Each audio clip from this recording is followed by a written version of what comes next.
I have written another article for New Eastern Outlook. It is titled U.S. Ditching Ukraine Peace Talks, Predictable Continuity of Agenda Follows.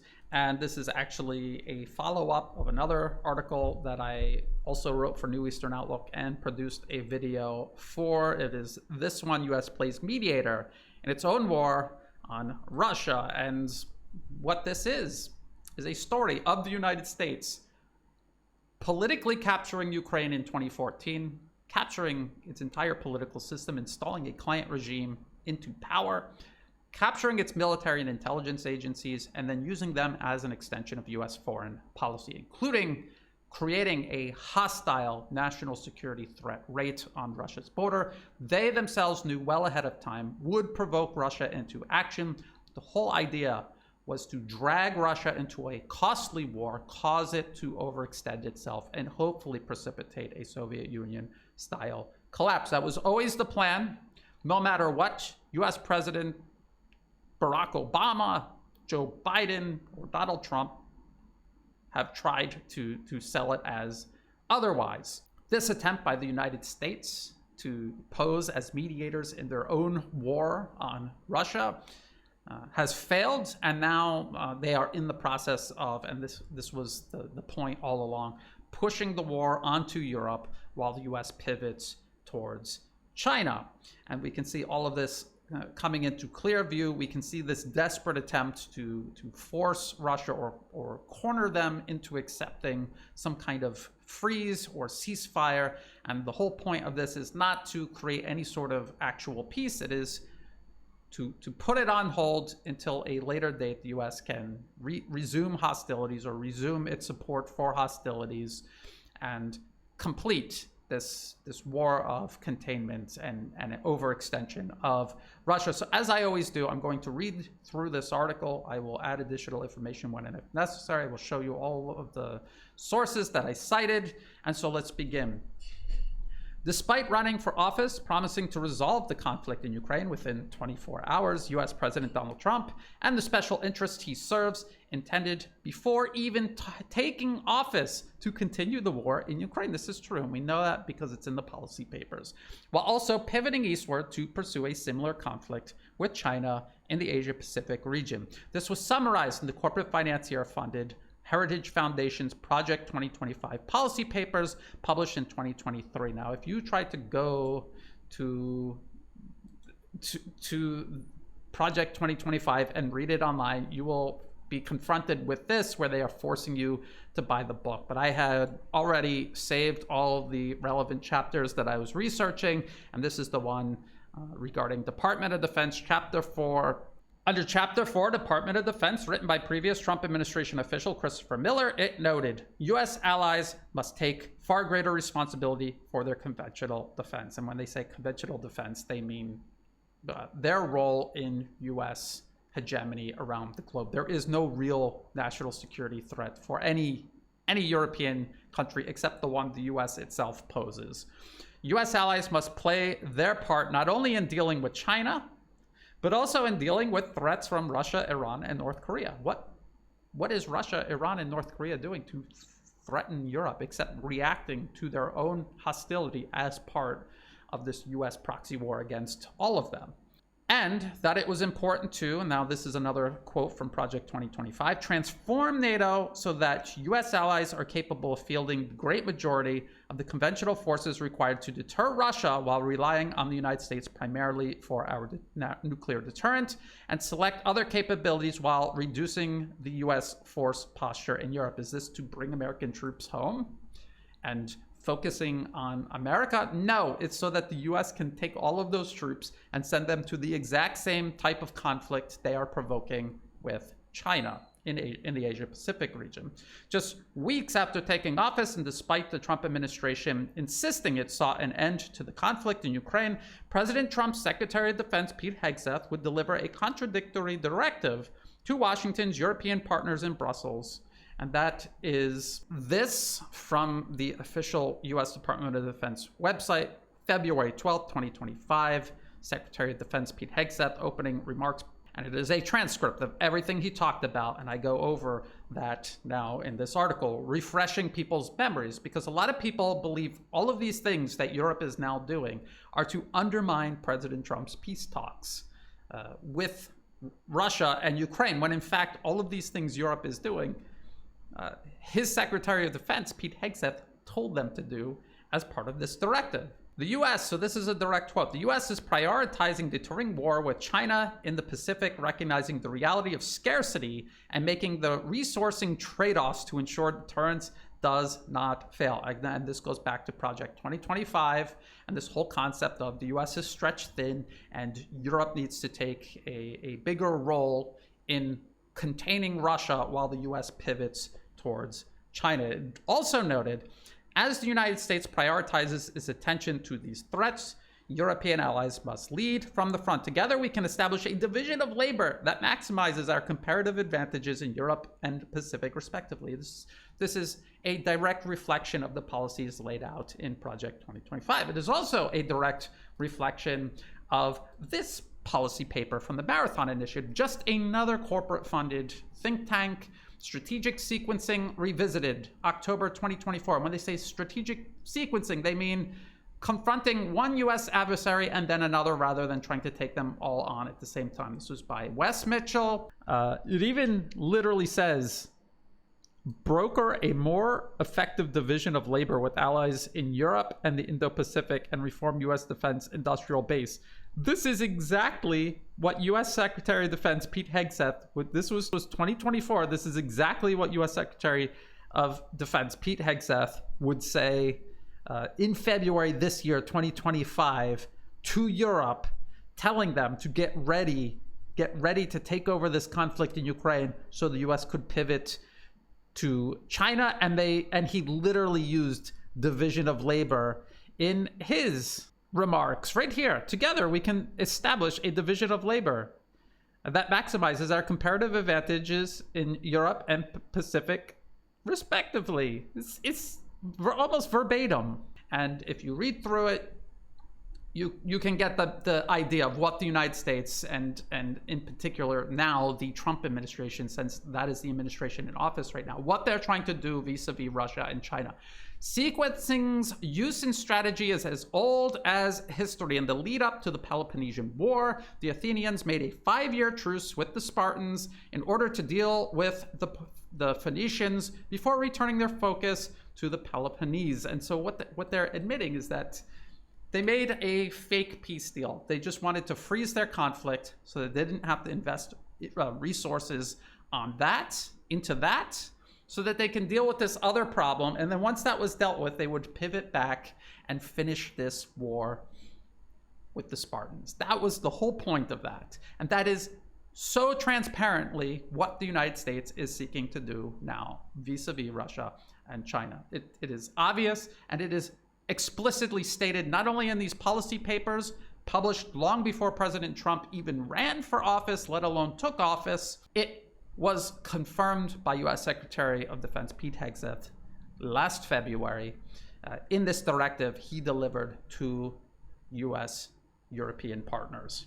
To lead from the front, Secretary Hegseth urged Europe to spend more on defense, including up to 5% of each nation's GDP on NATO, as well as for Europe to double down and recommit to Ukraine's immediate security needs, as well as expand Europe's defense industrial base. There is no national security threat Europe faces where they need a massive military or they need to back Ukraine, except as an accessory to this proxy war the U.S. is waging against Russia through Ukraine. That is the only purpose of all of this. So for the Trump administration to explicitly tell Europe to continue doing all of these things reveals a very obvious intention to continue this war, but at a later date, because they're simply stretched too thin. There is no genuine interest in peace at all whatsoever. More alarmingly, Secretary Hegseth called for European troops to serve as peacekeepers in Ukraine as part of a non-NATO security guarantee. So since these peace talks began, many people have claimed that Europe, by creating this coalition of the willing and threatening to send European troops into Ukraine, they're attempting to undermine President Trump's peace talks with Russia and Ukraine, when in reality, this is exactly what the Trump administration told Europe to do. They are only doing exactly what they were instructed by Secretary Hegseth to do all the way back in February. While Secretary Hegseth specifically said during his remarks in Brussels that this must not be Minsk 3.0, what he was describing couldn't be called anything else. And again, this is obvious. And the obvious intention was to freeze what was and still is a failing U.S. proxy war against Russia, with European troops sent into Ukraine to deter further Russian advances. Hopefully, that's what they hope will happen, that Russia will hesitate further advancing into Ukraine because they do not want a war directly with Europe. With the conflict frozen, the US and Europe could rearm, expand their respective military-industrial bases, and also rearm and reorganize Ukraine's armed forces up to and until a point in the future when factors on the ground tilted better in Washington's favor and hostilities could resume. This is sequencing as described by Wes Mitchell in that 2024 policy paper. A similar strategy delivered success to Washington as recently as last December in Syria, where a US-engineered proxy war had raged since 2011. Having failed to topple the Syrian government in the opening years of the conflict, US and Turkish forces invaded and occupied Syrian territory, freezing the conflict and providing the US with time to rebuild and rearm its proxy forces, allowing it to make one last and successful push toward Damascus in 2024. Following Secretary Hegseth's remarks, in mid-February, European nations immediately set out to fulfill Washington's directives, with nations like Germany, the UK, and France pledging to drastically increase military spending, expand military-industrial production, and prepare European troops as part of a coalition of the willing to enter into Ukraine and create a long-desired Syria-style buffer zone. We have all of these articles between Secretary Hegseth's directive delivered to Europe and present day. So this was March. Germany is unlocking billions to supercharge its military at a seismic moment for Europe. We have this from Politico. Macron turns the screws on ministers to boost defense spending. This was all in the wake of Secretary Hegseth demanding Europe do all of these things. Coalition of the willing, joint UK-France statement following 10 April meeting. And then there was this meeting between U.S. Secretary of Defense Pete Hegseth and his British counterparts. This was March 6, 2025. We last met last month in NATO, and then you challenged Europe to step up. You challenged us to step up on Ukraine, on defense spending, on European security, and I say to you that we are, and we will further. And last week, the British Prime Minister announced the biggest increase in defence spending since the end of the Cold War, and we will go further. You also asked the UK to step up on leadership on Ukraine alongside the US. And indeed, you were with me when we had the 46 nations round the table at a week's notice at the Ukraine contact group. And then more recently, we had this out of Reuters. New German chancellor, Germany will stop reporting arms deliveries to Ukraine, Merz says. And in this article, they talk about how they will constantly expand their military support for Ukraine, as Secretary Hegseth instructed them to do. And now they're not even going to report any of this to the public. It actually literally says down here, under my leadership, the debate about arms deliveries, caliber, weapons, systems, and so on will be taken out of the public eye. Nothing says democracy more than completely burying a proxy war you are waging against a nuclear-armed power right there in Europe, and not even allowing the public to debate whether or not this should be happening. And of course, we have this article from the New York Times. This is also more recent. More American air defense is on the way to help Ukraine. A Patriot air defense system is moving from Israel to Ukraine, and Western allies are discussing the logistics of getting Germany and Greece to send another. They also talk about long-range precision-guided rockets being sent to Ukraine from the United States. And of course, this was always going to continue. And I'll get into that. And it will continue in a way where the US pretends it's not really involved, but it's still sending weapons to either Ukraine directly or to Europe, who will then send them to Ukraine. Despite Washington's obvious intentions to salvage and ultimately continue its own proxy war with Russia, the Trump administration posed as mediators amid it, attempting to lure Russia into a temporary ceasefire European troops could use as a window of opportunity to deploy to Ukraine, because Russia has repeatedly said, if you move European troops into Ukraine, we will target them. But if there is a ceasefire, say a 30-day ceasefire, and then those European troops move in, Russia not only has to break the ceasefire, they also have to attack European troops. This will be very difficult for Russia to do politically in many ways, on many levels. Washington's diplomatic efforts were also used to depict the US as seeking peace, while all other parties, including Russia, Ukraine, and even Europe, were blamed for undermining a possible peace deal. We've seen the Trump administration itself make these claims, and people who continue supporting the Trump administration and its policies. This is what they are also claiming is happening. Russia remained open to negotiations, but refused to make concessions that would allow the US to carry out plans to freeze the conflict, rearm Ukraine, and continue the conflict at a later date. Predictably, with Washington's empty negotiations having run their course, the Trump administration has finally and openly picked up where the Biden administration has left off, preparing tens of billions of dollars in arms sales with Ukraine, in addition to US-based arms manufacturers selling weapons to Europe to then transfer to Ukraine. And so articles like this, Trump administration notifies Congress of proposal to sell Ukraine 50 million or more of defense articles. And the trick here is making this all look transactional, when in reality, Ukraine has no economy and thus no way to actually pay for these weapons. So in the end, it will be Western taxpayers, either American taxpayers or European taxpayers, paying for these weapons to go to Ukraine. Ukraine has no capacity to pay for them. And this whole minerals deal was also just a way for the US to continue doing what it is doing, but justify it in the eyes of Trump supporters who wanted and thought that this war was going to end. And of course, we have articles like this talking about, well, it's not an article, it's a British government announcement, advanced attack drones for Ukraine, a new deal struck by Ukraine government and Anduril, UK. So US-based arms manufacturers are going to make weapons, send them to the UK, and then the UK will send them to Ukraine. So how is this different? It's just being rerouted, laundered through the UK to then go to Ukraine to continue what is essentially a US proxy war against Russia.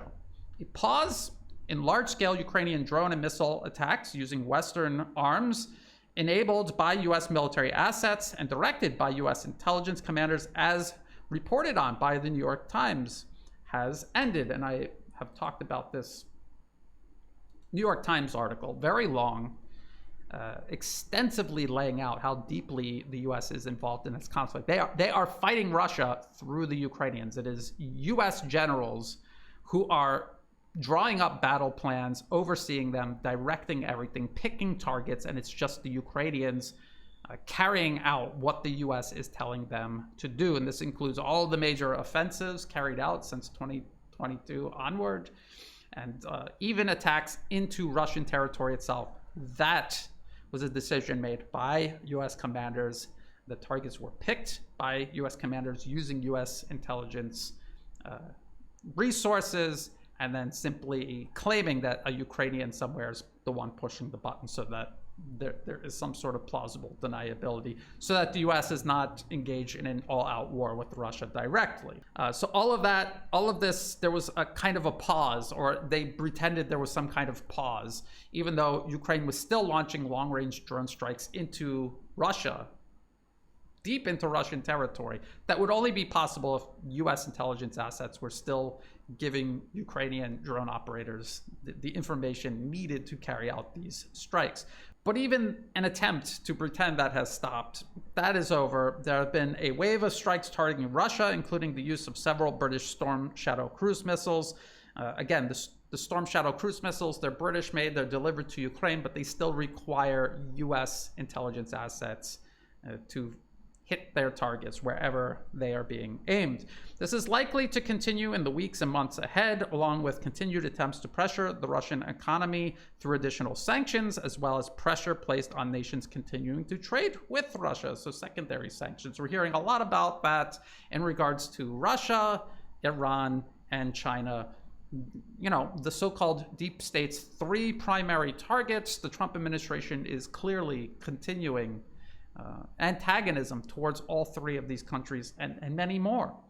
Russia, for its part, is continuing its strategy of attrition. The Wall Street Journal admits that Russia's military-industrial base continues to expand, with over 300 T-90 main battle tanks alone produced each year, and that's in addition to T-72 and T-80 tanks that are being refurbished and also manufactured.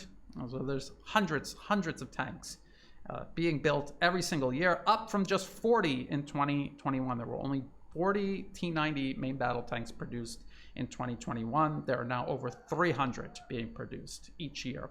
Artillery pieces and rounds are also being produced in greater numbers alongside at least as many drones as Western sources claim Ukraine is producing or acquiring. So we hear about these huge numbers of drones Ukraine is using, they're making and using in the conflict.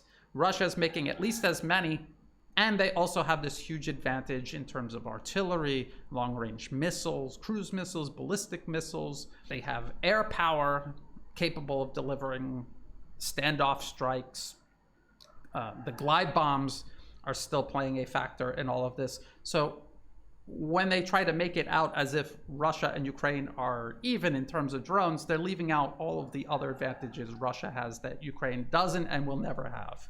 While missiles are not mentioned by the Wall Street Journal, strikes across Ukraine have steadily increased, indicating cruise missile and ground-launched ballistic missiles like the Iskander are likely being built in the dozens each month.